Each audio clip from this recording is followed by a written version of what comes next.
let's talk about setting up the company. Again, just like when you got into real estate investing, you're going to set up the entity, an LLC, a C corporation, an S corporation, a limited partnership. All of these different types of entities have advantages and some disadvantages. One of the things that I would think about doing is I would really consider sitting with your team, your attorney, your accountant, your financial planner, and talking to them specifically about what the best entity type for you and your property management company would be. By the way, this is if you plan on doing your own property management and hiring people to work in that company. Again, it kind of acts like a twin brother, twin sister, so to speak, where if that twin brother goes out and makes a lot of money in property management during the year, because those fees could add up for you, because you're going to charge that fee to your LLC that owns the property just like you would, just like a third-party property management company would, and they make a lot of money, you can go to that twin brother, twin sister and say, great job, hand over all that money, thank you very much, go out and do it again. But it also adds the benefit of that twin brother or twin sister going out and absorbing liability. If somebody falls by chance on that property and they sue the property management company for lack of proper snow removal or something like that, and they lose, you can keep that liability to the extent of the property management company. You can say, wow, twin brother, twin sister, there's liability there. You're going to have to hold on to that. I'm not going to take any of that. Good luck to you. So that's one of the reasons why, liability protection and some tax advantages. Again, consult with your team on what type of entity to set up. I think we're going to talk a little bit about setting up the corporation and becoming the CEO. I'm going to give you some ideas with that. And finally, you want to develop your team. If you've got your own company set up and you've got, let's just say, 2 single-family houses and a 12-unit building, you're probably going to be hiring people within your team that is on a part-time basis. A part-time property manager, or maybe even a part-time maintenance person. The property manager is working part-time, so it's not a 40-hour-a-week job. You want to make sure that everybody's licensed and everybody is doing the right thing. By the way, if you own that building and you started your own property management company, chances are in most states you can go out and hire somebody to work for you to manage the property without a license. But again, check with your state's laws with that. Let's talk about where we set up the company. Let's talk about where we set up the company. For most of us, it's going to be in the house that we live out of. Okay? Some of you might go out and get another office, but most of the time it's going to be in the house where we work out of. Make sure that you're utilizing some of those benefits that we talked about yesterday. Remember, an individual earns, they're taxed, and then they spend. A corporation earns, they spend, and then they're taxed. Make sure that you're taking those into consideration. You're using the things that you're using every day in your business. Your iPads, your iPhones, your smartphones, your car, your plane tickets, your hotel. You're here learning about property management. This should be an expense to you because it's for education purposes for your business. Make sure you're keeping your receipts. That's just good business practice. Okay? So computer, automobile, corporate meetings, supplies, benefits, forms. I know many of you are in Canada. You have entities here in the States. You just may, in January, February, March, feel the need to have corporate meetings down here in Texas or Florida, you know, to not only possibly check on your investments, but have an annual meeting to plan out for the next year. Just so happens that the weather's a little nicer there, and it makes a better environment to really think creatively when you're in warmer weather. I always feel that way anyway. It's better for our business. When you're talking about putting your team together, we're going to be talking about who you need to have on your team. But this is a rule of thumb, and the rule of thumb is for every 100 units, those 100 units should be able to support one property manager and one maintenance person, both full-time. Now, some of you might say, well, John, I'm not going to have 100 units, or I'm not going to have that for a while. I'm looking at having less than 5 or 10 or 50. Well, if you're going to have something less than 100, then you're going to have to either hire a part-time person or maybe one full-time. If you had 50 units, that would support one full-time person, either a property manager or a maintenance person. If you've got 10 or less, you're going to have to hire these people on a part-time basis, okay? Payment on performance. I would suggest to you that when you're hiring somebody to work within your property management company, or you're hiring a third party, I would tie their payment or their compensation based on that flow that we talked about earlier today. Income minus expenses equals NOI, minus debt service equals cash flow. I would tie their payment to how well the property performs financially. Now they've got some skin in the game to make sure that they're operating the property management in such a way where they're maximizing the net operating income.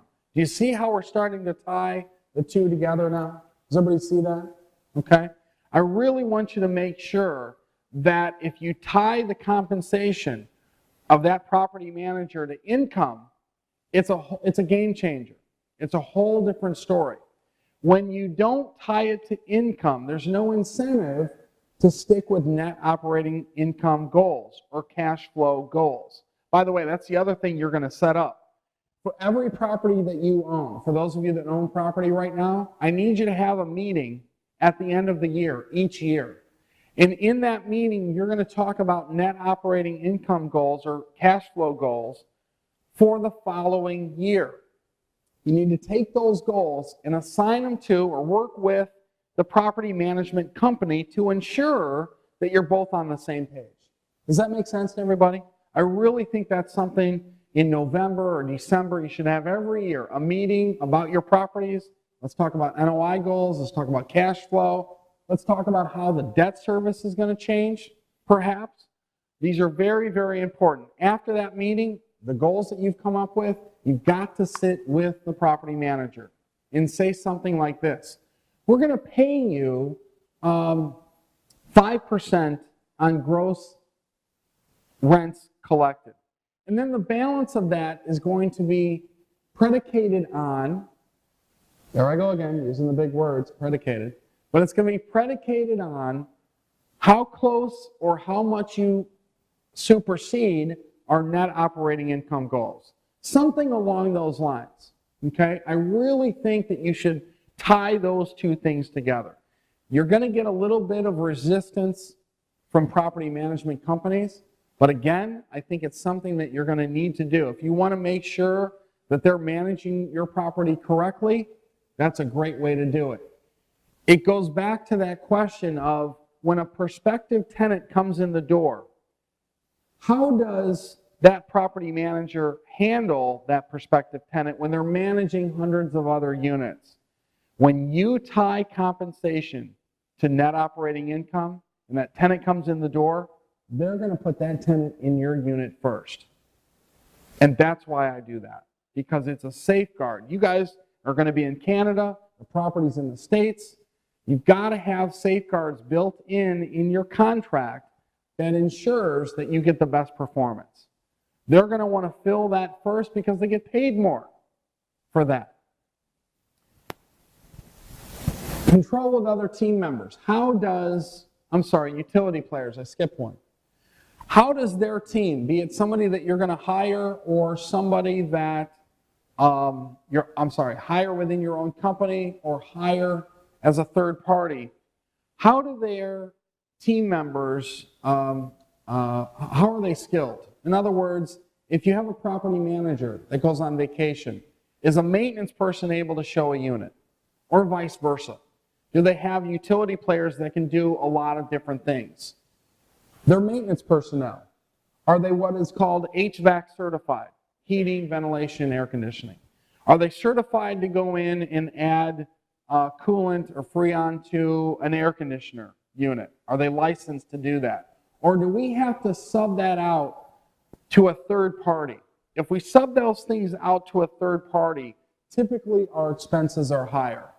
Do they know a little bit about HVAC, painting, plumbing, electrical, cleaning a unit, turning a unit, that type of thing? What type of stuff from a maintenance aspect do we have to sub out?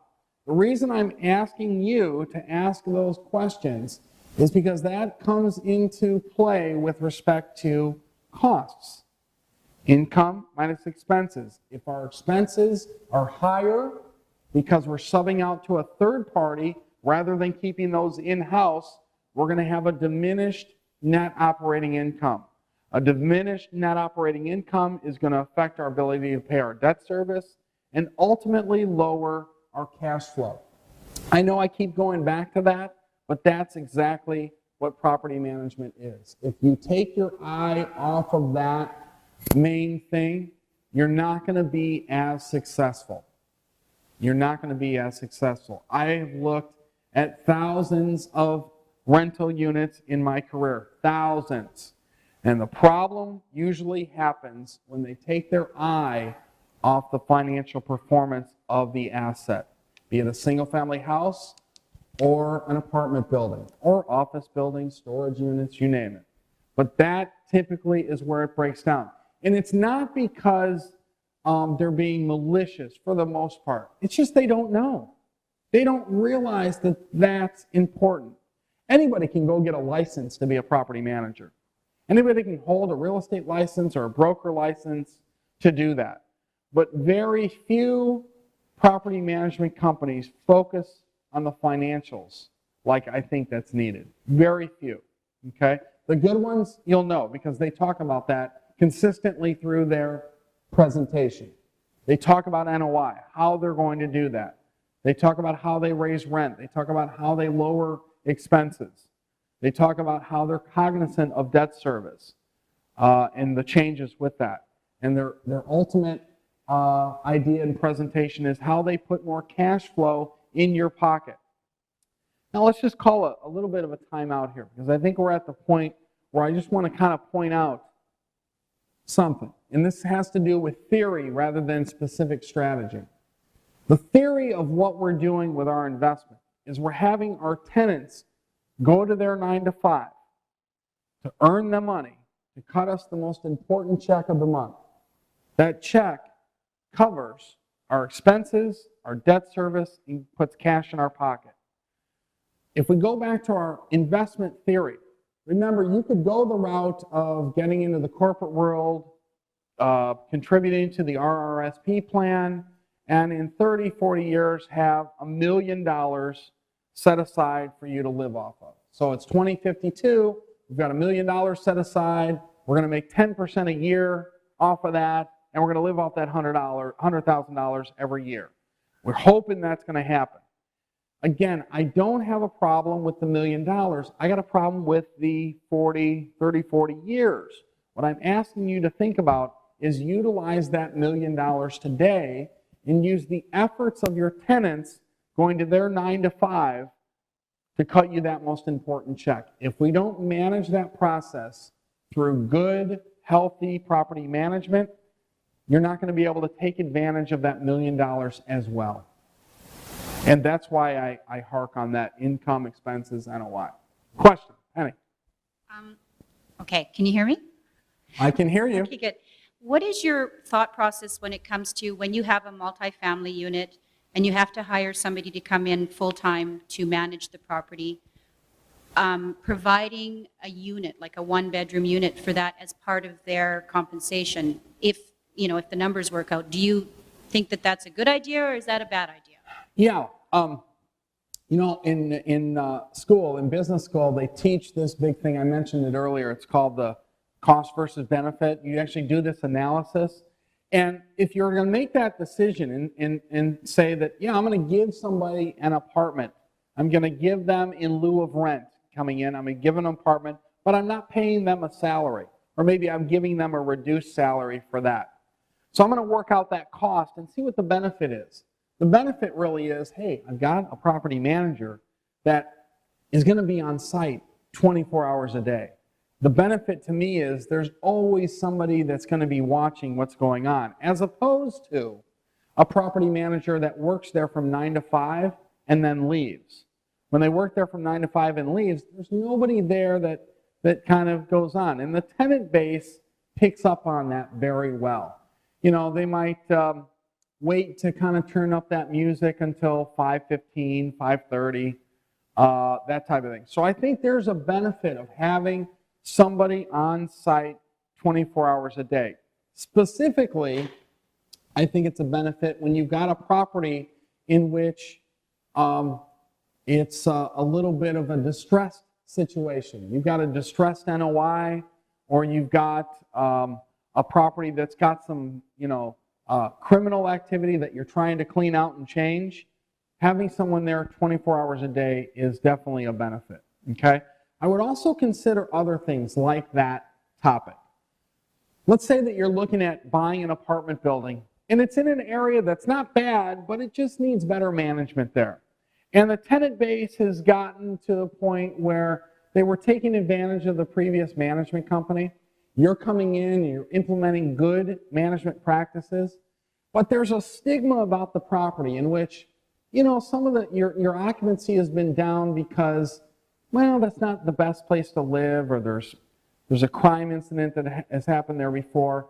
One of the ways that you overcome those things is by doing this cost versus benefit analysis again. What I would do in that circumstance is I would do a marketing program, and I would offer discounted rent to perhaps a police officer that maybe a rookie on the force that just came on, offer them discounted rent. Typically in the States, a lot of municipalities offer what they call take-home cars. So that rookie police officer is taking home a police car. Well, because they're taking home a police car, there's a police car that's parked every day at the apartment building or apartment complex. For discounted rent, you get that kind of sense of security there. I think the tenant base sees that. It's obviously a deterrent to any crime that would happen. So I'm implementing ideas like that's going to help with that. It might be an analysis that we're doing, the cost versus benefit, but if there's a benefit there, I'll weigh that with the cost, and then I'll make my decision off of that. Does that answer that for you? Right on? Okay. Very cool. Now, you can go too far with that. Security guard. Somebody said, well, will you do the same thing with a security guard? I don't know. Sometimes security guards can take things a little too far. Do you know that I call, these security guards that really want to be police officers? Any police officers in here? No? Okay. Any security guards in here? Okay, good. And we'll talk about them a little bit. I'm just kidding. Security guards kind of take their job too far. I call them, I have a nickname for them. I call them holster sniffers. Anyway, but security guards, when they're very serious about their job, they can take it too far. Do you know, I had an episode where I was driving home from the city in Chicago, and I'm on the Dan Ryan, which is, 6 lanes and 6 lanes, a big freeway coming from downtown to the south suburbs. And it was snowy. It was February, March, and it was one of those days where it was snowing, and I had, but it was snowing, but the temperature was about 32 degrees, and there was a lot of slush on the ground and dirty slush, and it was, spraying up on the car window. And it was one of those days where my windshield washer fluid had just ran out. I had no more left. So it's kind of one of those things where I got the dirty windows and I've got like just a spot I can look out of.